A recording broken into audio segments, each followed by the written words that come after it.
Totoong may forever. Sabi yan ng commuter na si Jessa na sobrang stress na raw sa haba ng oras ng pagbobook sa mga ride-hailing app.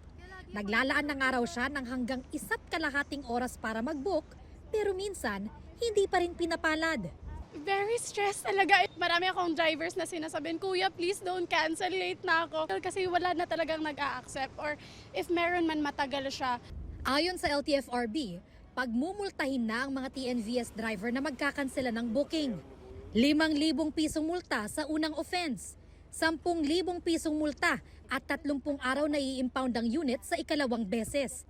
At sa ikatlo at susunod na mga paglabag, mahaharap sila sa 15,000 pisong multa at cancellation ng Certificate of Public Convenience ng unit.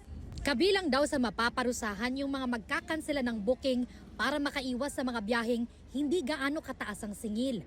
Pati na rin kung diskriminasyon ito sa mga senior citizen, PWD at iba pang vulnerable groups. At ang mga magkakansel habang nasa gitna ng biyahe nang walang valid reason. Sabi ng LTFRB, abala kasi sa mga commuter ang mga booking cancellation lalo na kung may emergency. Ngayon pa lang, nagrereklamo na ang mga TNVS driver at rider. Sinasala rin daw nila ang mga natatanggap nilang biyahe sa mga lugar na delikado o kaya traffic. Ang kaso raw, may ilang app na naka-auto-accept ang booking. Pag magka-cancel kami, tas kami yung magmumulta, siguro parang mag-ahalisan yung mga rider nun. Pag ganun, mahirap po yung ganun. Wala na akong kikitain nun. Lalo minsan matumal pa po. Pag traffic, maraming umiiwas sa bumiyahe, gano'n. Kasi talo eh. Marami nang aayaw niyan. Mas lalong mahirapan na silang sumakay niyan.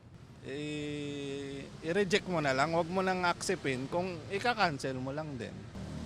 Sa ibang apps kasi, naka-auto-accept kasi sila. Yun naman ang mahirap sa ibang apps.